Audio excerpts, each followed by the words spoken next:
유튜브 바이블 캔버스 구독자님께서 보내주신 묵상 스케치 자료를 깊이 있게 살펴보겠습니다. 역사상 가장 성공적인 크라우드 펀딩이 언제였을까요?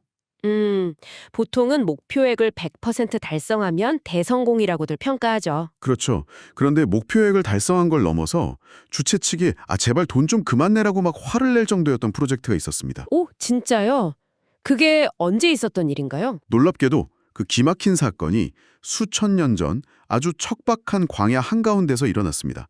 여러분, 오늘 우리가 함께 떠날 깊이 있는 탐구는 바로 이 기이하고도 압도적인 현장, 출애굽기 36장으로 들어갑니다. 네, 사실 보통 거대한 프로젝트를 시작할 때 가장 큰 골칫거리는 늘 자원 부족이잖아요. 예산이 모자라거나 인력이 부족하거나. 맞아요. 항상 돈이나 시간이 없어서 문제죠. 그렇죠. 그런데 오늘 우리가 분석할 이 자료의 배경은 그 상식을 완전히 뒤지고 버립니다. 오히려 자원이 너무 많아서 통제할 수 없을 정도로 흘러넘쳐서 심각한 문제가 된 상황이거든요. 와, 자원이 남아서 문제라니 진짜 배부른 소리 같기도 한데요. 그러니까요. 지난 35장에서 이스라엘 백성들이 자원하는 마음으로 예물을 가져오기 시작했다면 오늘 36장은 그 마음이 폭발적인 행동으로 이어져서 실제 성막 제작이 본격적으로 시작되는 가슴 뛰는 현장입니다. 네, 그래서 오늘 자료를 관통하는 핵심 미션이 굉장히 묵직하더라고요. 하나님의 일은 단순히 인간의 열심만으로 되는 게 아니라는 거죠. 네, 정확합니다. 하나님이 부어주시는 풍성한 은혜, 그리고 거기에 반응하는 우리의 성실한 순종이 아주 정밀하게 맞물릴 때 비로소 완성된다는 메시지입니다. 아주 중요한 포인트입니다. 그런데 솔직히 무언가를 행동으로 옮기려면 무턱대고 돌진하는 게 아니라 어떻게 하는지 아는 지석이 필요하잖아요. 그렇죠. 방향성이 없으면 열정은 재앙이 될 수도 있으니까요. 맞습니다. 그래서 첫 번째 묵상 포인트인 지성, 즉 이 분별력의 영역부터 파헤쳐보고 싶습니다. 본문을 보면 기술자들이 성막을 짓기 시작하는데 그냥 대충 천을 끼워서 텐트를 만든 수준이 아니더라고요. 네, 아주 정교한 작업이었습니다. 기록을 보니까 가늘게 꼰 배실과 청색, 자색, 홍색 실로 천사들의 형상인 그룹들을 아주 정교하게 수놓아서 10폭의 휘장을 짰다고 되어 있습니다. 그 섬세한 작업 과정을 들여다보면 흥미로운 메커니즘을 발견할 수 있는데요. 이 기술자들은 단순히 개인의 오랜 경험이나 타고난 손재주에만 의존해서 그 복잡한 패턴을 짜낸 게 아닙니다. 장인들의 개인기 같은 게 아니었나요? 네, 기록을 보면 그들은 하나님께서 부어주신 지혜와 총명을 따라 움직였다고 명시되어 있죠. 즉, 성경에서 말하는 참된 지성이란 나의 탁월함을 과시하는 도구가 아니라는 겁니다. 그럼 어떤 의미인가요? 이 설계도의 원작자가 누구이며 이 기술이 무엇을 향해 쓰여야 하는지 그 근원과 목적지를 정확히 아는 상태를 말하는 거죠. 잠깐만요. 여기서 제가 하나 짚고 넘어가고 싶은 게 있습니다. 방금 지혜와 충명이라고 하셨는데 요즘 우리가 사는 세상, 특히 현대사회의 헛슬 문화를 생각해보면 약간 모순적으로 들리는 부분이 있거든요. 헛슬 문화요? 어떤 점에서 그렇게 느끼셨나요? 우리는 무조건 더 많이, 더 크게, 더 열심히 하는 걸 지혜롭고 능력 있다고 평가하잖아요. 자원이 넘쳐난다면 당연히 프로젝트 규모를 키우는 게 상식 아닙니까? 세상의 기준에서는 당연히 그렇겠죠. 물 들어올 때 노저어라는 말도 있으니까요. 그러니까요. 그런데 출애굽기 36장 5절을 보면 성막 기술자들이 모세에게 와서 백성이 너무 많이 가져와서 남습니다. 라고 정직하게 보고를 해요. 네, 있는 그대로 상황을 전달한 거죠. 그리고 모세가 예물을 그만 가져오라고 백성들의 열정에 찬물을 확 끼얹어 버립니다. 아니, 우완하신 하나님을 위한 성막인데 재료가 남으면 마당을 하나 더 만들던가 기둥을 금으로 2배 더 두껍게 바르던가 해야 하는 거 아닌가요? 하하, 충분히 그렇게 생각하실 수 있습니다. 열정을 멈추는 게 어떻게 지성이 될 수 있는 거죠? 아주 날카롭고 중요한 질문입니다. 바로 그 지점에서 인간의 욕망과 성경이 말하는 지성의 결정적인 차이가 드러나거든요. 걸쭉공학을 한번 떠올려 보시죠. 네, 건축이요? 엔지니어가 특정 하중과 장력에 맞춰 교량을 설계했습니다. 그런데 현장 감독이 철근이 많이 넘으니까 더 튼튼하게 만들자 이러면서 설계도에도 없는 철근 수십 톤을 임의로 다리에 얹어버리면 어떻게 될까요? 오히려 다리가 그 무게를 못 이기고 무너져 내리겠네요. 설계의 밸런스가 다 깨져 보이니까요. 정확합니다. 영적인 원리도 마찬가지입니다. 성막은 하나님의 임재를 담아내는 고도로 계산된 영적 구조물입니다. 여기서의 순종은 영적인 건축공학이에요. 설계도에 철저히 맞춰야 한다는 거군요. 맞습니다. 만약 재료가 남는다고 인간의 판단으로 성막을 2배로 키웠다면 어떻게 됐을까요? 그 순간부터 그것은 하나님의 지시를 따른 성막이 아니라 우리가 이만큼 해냈다라고 자랑하는 이스라엘 백성들의 거대한 기념비로 변질되고 맙니다. 와, 소름이 돋네요. 인간의 열심이라는 게 얼마나 쉽게 자기 증명이나 자기 이름을 드러내는 도구로 방향을 틀어버리는지 너무 잘 알 것 같습니다. 그래서 오늘 자료가 말하는 진정한 지성은 무언가를 맹렬하게 추진하는 엑셀러레이터가 아니라 오히려 멈춰야 할 때를 아는 브레이크에 가깝습니다. 멈추어야 할 때를 아는 브레이크. 와, 명언이네요. 기술자들은 예물이 넘치는 것을 보고 자신들의 포트폴리오를 더 화려하게 꾸미려는 욕심을 내지 않았습니다. 정직하게 보고했고 모세는 단호하게 선을 그었습니다. 딱 거기까지만 해라 하고 멈춘 거군요. 네, 하나님의 말씀이 지시하는 딱 그 범위 안에서 겸손히 순종하고 멈추는 것. 그것이 본문이 우리에게 가르쳐주는 가장 고차원적인 지성입니다. 엑셀을 밟는 것보다 브레이크를 제때 밟는 것이 진짜 실력이라는 거군요. 내 이름을 내고 싶은 에고를 통제하는 능력 말입니다. 맞습니다. 바로 그 통제력이 지혜의 핵심이죠. 그렇다면 여기서 자연스럽게 다음 궁금증으로 넘어가게 되는데요. 멈추는 것이 지성이라는 건 완벽히 이해했습니다. 그런데 애초에 멈춰야 할 정도로 엑셀을 밟게 만든 그 강력한 동력은 대체 무엇이었을까요? 아주 중요한 질문으로 넘어오셨네요. 인간의 본성은 원래 이기적이고 욕심이 많잖아요. 수백만 명의 군중이, 그것도 불과 얼마 전까지 이집트에서 노예 생활을 하던 사람들이 어떻게 자신들의 귀한 재산을 자발적으로 차고 넘치게 내어놓을 수 있었을까요? 네, 머리의 영역에서 이제 마음의 영역, 즉 정서로 깊이 들어가 볼 차례군요. 네, 도대체 어떤 마음이었길래 그랬는지 너무 궁금합니다. 이 놀라운 현상을 이해하려면 그들의 심리적 메커니즘이 어떻게 뒤바뀌었는지를 봐야 합니다. 불과 몇 달 전 이스라엘 백성들은 이집트에서 파라오의 국고성을 지었습니다. 엄청난 고욕이었잖아요. 그렇죠. 그때 그들의 노동을 쥐어짜낸 동력은 무엇이었습니까? 바로 채찍과 형벌에 대한 공포였습니다. 두려움 때문에 억지로 일했죠. 안 하면 맞으니까 죽으니까 한 거네요. 맞습니다. 그런데 지금 광야에서 성막을 짓는 이 현장은 완전히 다릅니다. 이들은 이제 자유인이고 하나님은 채찍으로 그들을 위협하지 않으셨습니다. 강요가 아예 없었죠. 네, 강요가 사라진 자리에 무엇이 채워졌느냐? 바로 자신들을 노예 상태에서 건져내신 구원의 은혜에 대한 압도적인 감격입니다. 아, 두려움의 메커니즘에서 감사의 메커니즘으로 엔진 자체가 완전히 교체된 거군요. 그렇습니다. 그래서 오늘 자료에 인용된 청교도 신학자 토마스 왓슨의 명언이 이 상황을 가장 완벽하게 진단해냅니다. 어떤 명언인가요? 순종은 거룩한 사랑의 열매이며 사랑이 없는 순종은 영혼이 없는 몸과 같다라고 했습니다. 와, 사람이 없는 순종은 영혼이 없는 몸과 같다. 정말 뼈를 때리다 못해 부러뜨리는 문장이네요. 이스라엘 백성들의 행동은 바로 그 의무감이라는 껍데기를 완전히 초월해버린 영혼이 꽉 찬 사랑의 반응이었습니다. 저는 이거 읽으면서 우리가 일상에서 마주하는 두 가지 마음가짐이 딱 비교가 됐습니다. 네. 여러분, 우리가 매년 세금을 낼 때를 한번 떠올려 보세요. 아, 세금이요? 생각만 해도 한숨이 나오죠. 아, 우리나라 인프라 발전을 위해 내 피 같은 돈을 낼 수 있다니 너무 감격스럽다 이러면서 세금 내시는 분 아무도 없잖아요. 아, 당연하죠. 세금을 내면서 감격의 눈물을 흘리는 사람은 역사상 존재하지 않았을 겁니다. 그냥 기한에 쫓겨서 안 내면 가선세가 붙거나 불이익을 당하니까 의무감에 억지로 냅니다.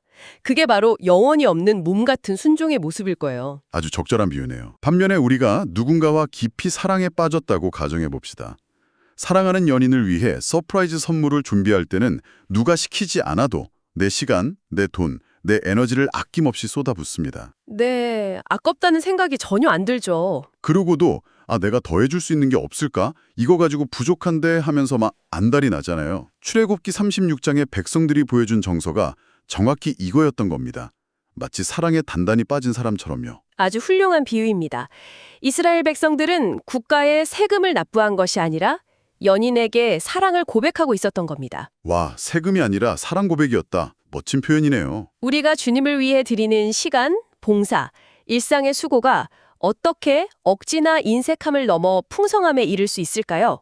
결론은 하나뿐입니다. 그게 뭘까요? 우리를 향한 하나님의 사랑이 이미 내게 과분할 정도로 폭포수처럼 부어졌다는 사실을 뼛속 깊이 체험해야만 가능합니다. 은혜를 먼저 깨달아야 한다는 거군요. 네, 그 은혜의 무게를 아는 영혼은 손익을 계산하지 않습니다. 자연스럽게 밖으로 흘러 넘치게 되어 있죠. 듣고 보니 이 대목은 우리 구독자님들 스스로에게 아주 예리한 질문을 던져주는 것 같습니다. 출퇴근길 지하철 안에서 혹은 설거지를 하면서 이 내용을 듣고 계신 여러분, 나의 일상 속 순종은 영혼이 살아 숨쉬는 사랑에 기반한 순종입니까? 스스로 점검해 볼 필요가 있겠네요. 아니면 혹시 그저 종교적인 습관이나 안 하면 벌 받을까 봐 두려운 마음만 남은 세금 납부 같은 의무감입니까? 만약 우리 안에 정서가 텅 비어 메말라 있다면 억지로 무언가를 더 쥐어 짜내려고 자책할 게 아니라 다시 그 처음에 조건 없는 사랑과 구원의 은혜를 묵상하며 마음의 온도를 높이는 작업이 가장 먼저 필요하겠네요. 그게 바로 문제의 핵심입니다. 바른 지성으로 설계도에 맞게 분별할 줄 알고 그 안에 뜨거운 감격과 정서라는 강력한 연료를 채웠다면 이제 우리에게 남은 마지막 영역으로 넘어가야 합니다. 아, 마지막 세 번째 포인트인가요? 네, 바로 결단과 실천이죠. 수천 년 전 광야에서 일어난 이 엄청난 진리를 21세기를 살아가는 우리의 뻔하고 평범한 일상 속으로 어떻게 끌고 들어올 것인가 하는 의지의 문제입니다. 맞아요. 출애굽 시대의 기술자들은 가늘게 꼰 배 실, 청색, 자색, 홍색 실을 손에 쥐고 성막의 휘장을 한 땀 한 땀 짜 내려갔습니다. 그들의 실천이었죠. 그렇다면 오늘을 살아가는 우리들의 손에는 과연 어떤 실이 쥐어져 있을까요? 우리는 매일 아침 알람 소리에 깨어 출근을 하고 엑셀 작업을 하고 끝없는 이메일을 쓰고 아이들의 밥을 차려주고 누군가와 전화통화를 합니다. 바로 그 지극히 평범한 일상의 조각들이 우리가 짜 내려가야 할 실입니다. 평범한 일상이 곧 성막의 재료라는 거군요. 맞습니다. 출애굽기 36장에 등장하는 마음이 지혜로운 자들은 무슨 신비롭고 형이상학적인 주문을 외운 게 아닙니다. 그들은 그저 주어진 실을 가지고 자기 자리에서 가장 묵묵하고 세밀한 노동을 해냈습니다. 각자의 자리에서 최선을 다한 거네요. 우리에게 주어진 하루하루의 평범한 일, 그 작고 반복되는 의무들에 정성을 다하고 거룩한 의미를 담아낼 때 일어나는 변화에 주목해야 합니다. 어떤 변화가 일어날까요? 우리의 일상은 더 이상 의미 없이 소모되어 날아가는 시간이 아니라 하나님의 나라를 완성해가는 거룩한 성막의 조각들로 변모하게 되는 것이죠. 일상의 지루한 반복들이 모여서 거룩한 성막의 조각들이 낸다. 정말 가슴이 벅차오르는 관점입니다. 그런데 막상 일상 속에서 이런 영적인 감각을 유지한다는 게 쉽지가 않잖아요. 사실 매일 똑같은 일상을 살다 보면 금방 잊어버리게 되죠. 그래서 오늘 자료에 이 일상의 조각들을 엮어내는 아주 탁월하고 실질적인 방법론이 소개되어 있죠. 바이블 캔버스 구독자분들이라면 이미 친숙하실 텐데요. 그 3단계 묵상법 말씀이시군요. 네, 내 평범한 하루에 하나님의 임재를 모셔드리는 3단계 묵상법입니다. 네, 그 3단계의 작동 원리를 자세히 들여다보면 우리가 지금까지 나눈 지성, 정서, 결단의 흐름과 완벽하게 맞물려 돌아간다는 것을 알 수 있습니다. 제가 한번 설명해 볼까요? 첫 번째는 읽기 단계입니다. 말씀의 골격을 세우는 스케치 작업이죠. 네, 뼈대를 잡는 거죠. 여기서 우리는 내 마음대로 상상하는 것이 아니라 아까 나눈 지성을 사용해서 하나님의 뜻이 무엇인지, 그분이 그으신 선이 어디까지인지 분별력을 배우게 됩니다. 그렇습니다. 영적 건축의 설계도를 파악하는 시간이죠. 그리고 두 번째가 듣기 단계입니다. 뼈대만 있는 말씀에 내 삶의 색깔을 입히는 컬러링 작업입니다. 색을 입히는 과정이군요. 이때는 지성을 넘어 정서가 동원됩니다. 말씀 속에 담긴 하나님의 무한한 사랑과 십자가의 은혜를 깊이 느끼면서 메말랐던 마음이 다시 은혜로 촉촉하게 젖어드는 정서적 동력이 회복되는 시간입니다. 뼈대를 세우고 색을 입혔다면 마지막은 완성을 해야겠죠. 세 번째, 부르기 단계입니다. 영혼의 사인을 남기는 시간이죠. 맞아요. 나만의 영혼의 사인을 남기는 시그니처 단계라고 할 수 있는데요. 찬양과 기도를 통해 오늘 하루 이 말씀대로 내 일상의 실을 짜내려가겠습니다. 라고 하나님께 나의 의지를 드리는 바로 결단의 시간입니다.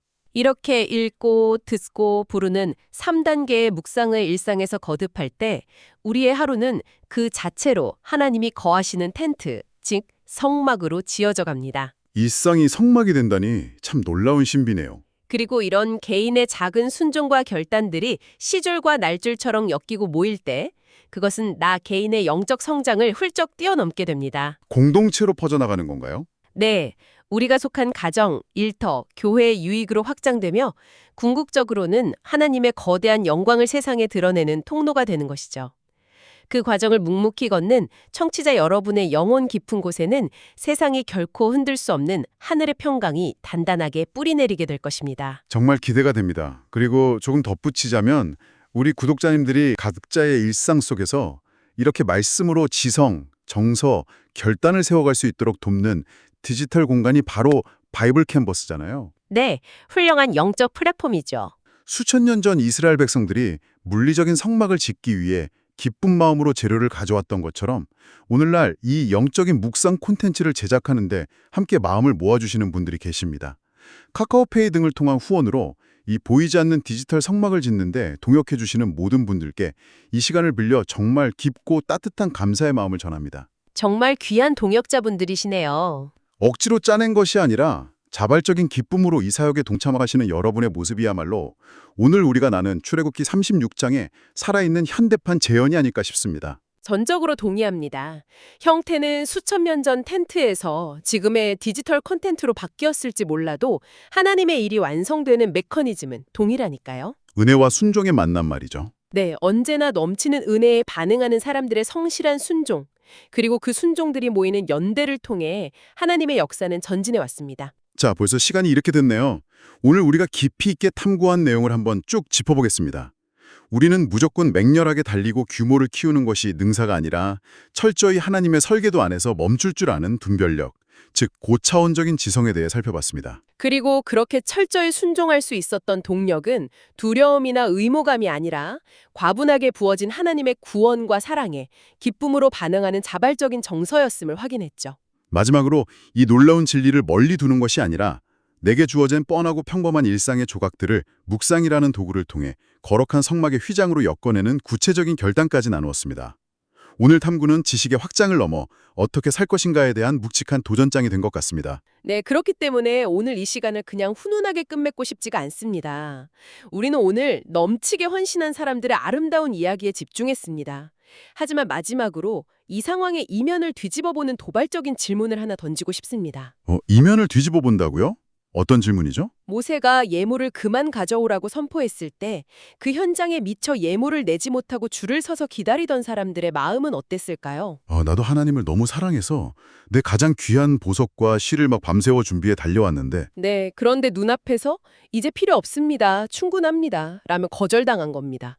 솔직히 엄청 서운하고 허탈했을 것 같은데요. 저 같으면 내 정성을 무시하네? 이러면서 화가 났을지도 모르겠습니다. 바로 그겁니다. 우리가 하나님께 드리는 최선이 항상 쓰임받는 것은 아닙니다. 때로는 내가 열정을 다해 준비한 사역이나 헌신이 환경이나 사람에 의해 멈춰설 때가 있습니다. 나의 의지와 상관없이 멈춰야 할 때요? 네, 그때 우리는 나의 헌신이 거절당했다는 사실에 분노할까요? 아니면 멈추라는 그분의 선긋기에도 기꺼이 순종할까요? 참된 순종은 내가 무언가를 많이 해냈다는 성취감조차 내려놓고 그분이 멈추라고 하실 때 내가 들고 있던 예물을 조용히 내려놓는 것까지 포함합니다. 진짜 나를 온전히 내려놓아야 가능한 거네요. 오늘 당신이 마주한 아주 작고 평범한 일, 그 하나의 실을 집어들었을 때 스스로에게 질문해 보십시오. 나는 지금 내 열심을 증명하려는 욕망으로 이 실을 짜고 있습니까? 아니면 나의 헌신이 쓰이지 않더라도 기뻐할 수 있는 철저히 통제된 지혜와 흘러넘치는 사랑으로 내 삶이라는 성막의 휘장을 겸손히 엮어내고 있습니까? 정말 묵직한 여운이 남는 질문입니다. 내가 드리고 싶은 헌신이 아니라 하나님이 원하시는 순종의 자리에 서 있는가를 묻는 거네요. 이 질문에 대한 답을 치열하게 고민하는 것만으로도 오늘 여러분의 뻔했던 하루가 하나님의 임재가 머무는 가장 거룩한 처소로 바뀌어갈 것이라 확신합니다. 우리 구독자 여러분 모두가 성령이 주시는 충만한 지혜 속에서 오늘도 내가 멈춰야 할 것과 나아가야 할 곳을 정확히 분별하시기를 바랍니다. 네, 매일의 분별이 정말 중요하죠. 또 십자가의 그 넘치는 사랑으로 뜨겁게 일상을 끌어안으며 기도로 승리하시는 복된 하루가 되시기를 진심으로 축복합니다. 여러분의 일상 속 그 작은 순종의 실오라기 하나하나가 모여 마침내 눈부신 하나님의 영광스러운 장막이 되기를 기대하며 오늘 저희의 깊이 있는 탐구는 여기서 인사드리겠습니다. 끝까지 함께해 주신 구독자 여러분 감사합니다. 오늘도 평안하십시오.